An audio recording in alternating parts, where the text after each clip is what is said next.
نحمده ونصلي على رسوله الكريم اما بعد فاعوذ بالله من الشیطان الرجیم بسم اللہ الرحمن الرحیم۔ اب ہم نے دیکھا کہ نفس کے خلاف مجاہدہ کرنا جو ہے اس کا ذکر قرآن کے اندر بھی ہے اور حدیث کے اندر بھی ہے، لیکن مجاہدے کے نام سن کر لوگ گھبرا جاتے ہیں، کہتے ہیں کہ بھئی یہ تو بڑا مشکل کام ہے، یہ کیسے ہو سکتا ہے؟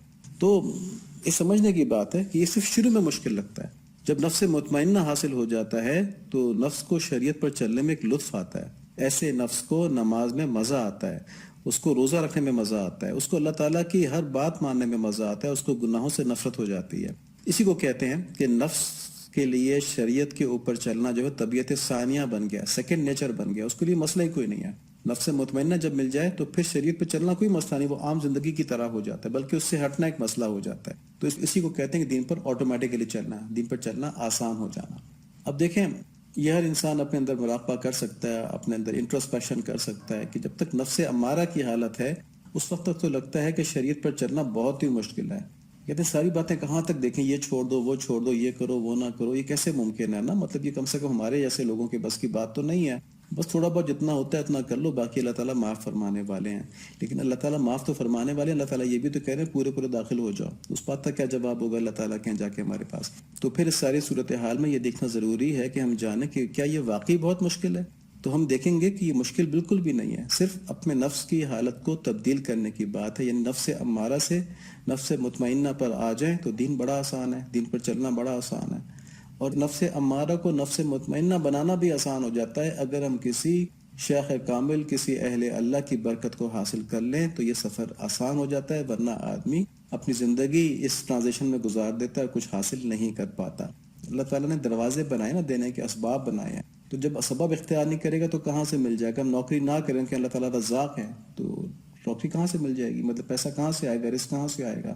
ٹھیک ہے، تو اس میں تو نہیں سوچتے۔ اسی طرح اس میں بھی یہ سوچیں کہ سبب ہے، اس سبب کو اختیار کرنا ہے۔ تو انشاءاللہ اس لیکچر کے اندر اللہ تعالیٰ اس کی بات کو ہمیں صحیح سمجھنے کی توفیق نصیب فرمائے۔ ان دو لیکچر کے اندر کوشش یہ ہے کہ ہماری یہ کنفیوژن، یہ مسکنسیپشن دور ہو جائے کہ ہمیں اہل اللہ کی اور علماء کی ضرورت نہیں ہے، ہم ویسے دین پر چل سکتے ہیں نا۔ تو ایک تو یہ بات واضح ہو گئی کہ دین پر پورا کا پورا چلنے کو کہا گیا، یہ نہیں کہا گیا کیونکہ نماز پڑھ رہا ہے تو بس کافی ہے، تو بیوی بچوں کے حقوق پورے نہیں کر رہا، اس نے گھر پہ جبر و تشدد کے ماحول قائم کیا ہوا ہے، جب گھر میں آپ سب دبک کے بیٹھ جاتے ہیں کہ جی ابا جی تشریف لے آئے ہیں، یا بیوی ہے وہ گھر میں لڑائیاں جھگڑے کر رہی ہے، سب کا ماحول تباہ کیا ہوا ہے، تو سب کے اپنے اپنے حقوق ہیں، ان سب حقوق کو پورا کرنا یہ دین کو کمال تک پہنچانا ہے، اور اس کے لیے یہی زندگی ہے، اور اس کے لیے یہی راستہ ہے کہ نبی صلی اللہ علیہ وآلہ وسلم نے صحابہ کو سکھایا، صحابہ نے تابعین کو سکھایا، تابعین نے تبع تابعین کو سکھایا، اس کے بعد کے لوگوں نے آپس میں ایک دوسرے کو سکھاتے سکھاتے ہمیں آج کے دور کے علماء اور مشائخ ملتے ہیں۔ اب ذرا نفس امارہ کو نفس مطمئنہ میں تو جو تبدیل کرنا ہے اس کو ایک مثال سے سمجھنے کی کوشش کرتے ہیں۔ دیکھیں، جن لوگوں نے سائنس پڑھی ہوئی ان کے لیے تو یہ آسان ہوگا، ایک پازیٹیو فیلڈ ہے، شریعت کو سمجھیں، شریعت ایک پازیٹیو فیلڈ ہے۔ کہ فیلڈ کیا ہوتی ہے؟ جنہوں نے سائنس نہیں پڑھی ہوئی، کہ آپ ایک مقناطیس رکھتے ہیں نا، تو مقناطیس لوہے کو اپنی طرف کھینچتا ہے، تو جس فاصلے تک مقناطیس لوہے کو اپنی طرف کھینچتا ہے اس فاصلے کو ہم کہتے ہیں فیلڈ، کیونکہ اگر آپ مقناطیس سے لوہے کو کافی دور لے جائیں تو وہ پھر نہیں کھینچتا، ایک خاص حد تک اس کو قریب لے کے آئیں تو پھر کھینچنا شروع کرتا ہے، تو جس حد تک وہ بالکل کھینچنا شروع کر دے نا، جسٹ شروع کرے کھینچنا، تو وہ اس کی فیلڈ ہوتی ہے۔ اور اس فیلڈ میں مقناطیس کے اندر نارتھ پول اور ساؤتھ پول ہوتے ہیں، جس کی وجہ سے کہ وہ ایک دوسرے کو کھینچتا ہے، اٹریکٹ کرتا ہے یا ریپیل کرتا ہے۔ تو ہم نے یہاں پہ پازیٹیو اور نیگیٹو فیلڈ کی مثال لی ہے۔ تو پازیٹیو فیلڈ ہے شریعت کی، اور نفس جو ہے اس میں سمجھ لیں کہ وہ ایک چارج ذرے کی طرح اس کے اندر ہے۔ اگر تو یہ جو ذرہ ہے، یہ جو پارٹیکل ہے، چارج پارٹیکل ہے، یہ نفس امارہ ہے، تو پھر اس کا اور فیلڈ کا چارج ایک ہی ہوگا، کیونکہ فیلڈ شریعت ہے، شریعت کا فیلڈ ہم نے کہا ہے چارج پازیٹیو ہے، اور پازیٹیو چارج سے ہماری مراد یہاں پر یہ ہے کہ وہ اپنی سرپرستی چاہتا ہے، وہ چاہتا ہے کہ میں سرپرست رہوں نا۔ تو اب شریعت بھی سرپرست رہنا چاہتی ہے کہ میری بات مانی جائے، اور نفس امارہ جو ہے وہ بھی پازیٹیولی چارجڈ ہے، وہ بھی سرپرست رہنا چاہتا ہے کہ میری بات مانی جائے، اور اس کے اندر انانیت ہے، اس کے اندر تکبر ہے، تو پھر دو پازیٹیو چارج آپس میں ایک دوسرے کو ریپیل کرتے ہیں، دوسرے کو پیچھے دھکا دیتے ہیں۔ تو پھر ایسے نفس کو شریعت پہ چلنا بڑا مشکل لگتا ہے، اس کے لیے ایک ایک رکعت پڑھنا بڑا مشکل ہو جاتا ہے، اس کے لیے وضو کرنا بڑا مشکل ہو جاتا ہے۔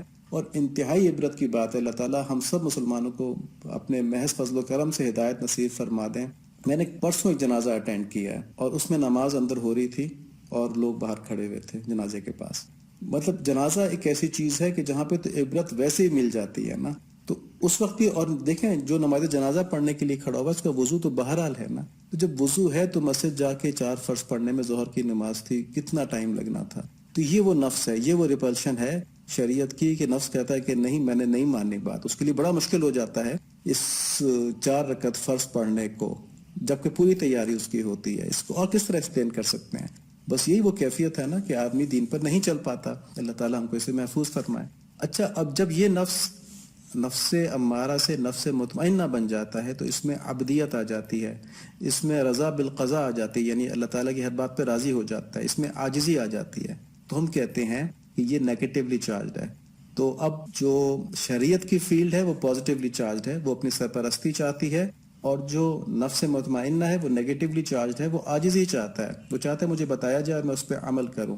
تو پھر آپ کو پتہ ہے یہ پازیٹیو چارج نیگیٹو چارج کو اٹریکٹ کرتا ہے، تو شریعت اپنی طرف کھینچ لیتی ہے، اور پھر یہ جو نفس مطمئنہ ہے یہ اس فیلڈ میں دوڑنا شروع کر دیتا ہے. اور ہر لمحہ اس دوڑ کے اندر اس کے اوپر نئی معرفتیں کھل رہی ہوتی ہیں، نئے انکشافات ہو رہے ہوتے ہیں، اس کی معرفت بڑھتی جاتی ہے. مثلا اس کو نماز میں خشوع و خضوع ملنا شروع ہو گیا. اب جس کو نماز میں کھڑے ہو کر اللہ تعالیٰ کی طرف کھنچنا شروع ہو جائے، اس کا دل جو ہے، اس کو تو نماز میں مزہ آئے گا نا.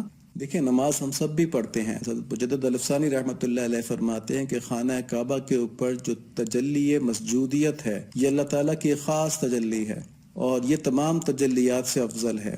اب یہ باتیں ہمیں تو نہیں پتہ نا، لیکن جن کے دل بن گئے ہوتے ہیں وہ جب نماز میں خانہ کعبہ کی طرف منہ کر کے کھڑے ہوتے ہیں تو ان کی توجہ خانہ کعبہ کی ان مبارک دیواروں سے آگے نکل کر تجلی مسجودیت تک چلی جاتی ہے، اللہ تعالیٰ تک چلی جاتی ہے. تو ان کی بات تو کچھ اور ہے نا. تو پھر ان کو تو نماز میں بہت زیادہ مزہ آتا ہے نا. تو اسی لیے تو وہ لوگ ہیں جن کی مثالیں ہم نے سنی ہوئی ہیں کہ وہ رات بھر کھڑے ہو کے نمازیں پڑھا کرتے تھے.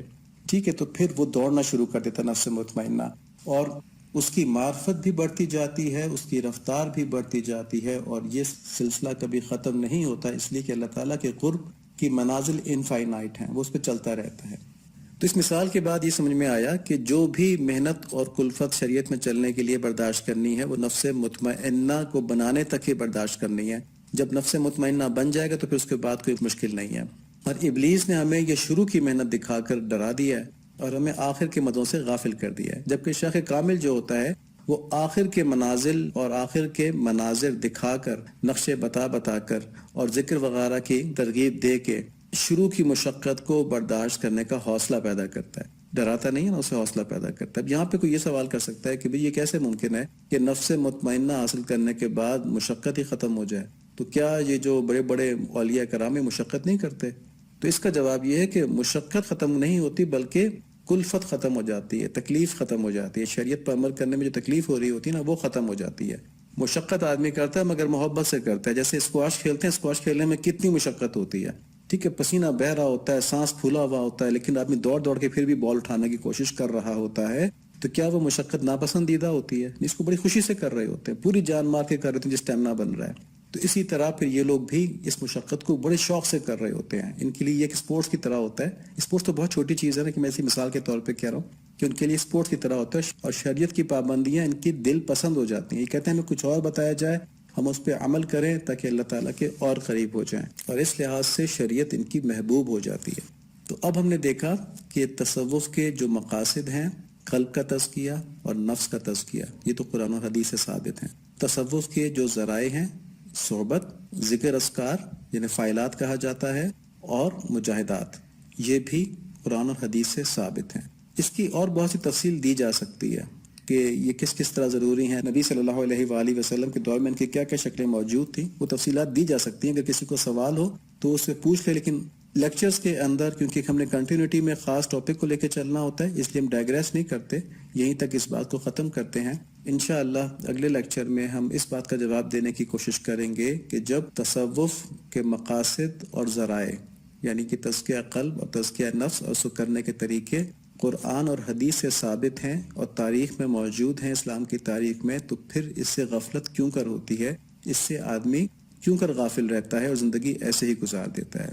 تو ان کو تھوڑا سا یہ ٹیکنیکل سے ہیں تو تھوڑا سا ہو سکتا ہے کہ مشکل لگیں کچھ لوگوں کو ان کو سمجھنا اور ان کی امپورٹنس کو پوری طرح گریسپ کرنا، لیکن یہ بہت ضروری ہے کیونکہ مثنوی شریف کے اندر ساری یہی باتیں جا رہی ہیں، تو ہمیں چاہیے کہ ہم ایک دفعہ ونس اینڈ فار آل ان چیزوں کے اوپر کنونسڈ ہو جائیں۔ اس کے اوپر کسی کے سوال جواب ہوں تو ہمارا مثنوی کا سوال جواب کا گروپ بھی ہے واٹس ایپ پہ، تو اس میں سوال جواب کر سکتے ہیں، نہیں تو پرسنل بھیج سکتے ہیں سوال جواب، تو انشاءاللہ اس کو اپنی استطاعت کے مطابق اللہ تعالیٰ کے فضل سے دیکھا جائے گا اور جواب دیا جائے گا۔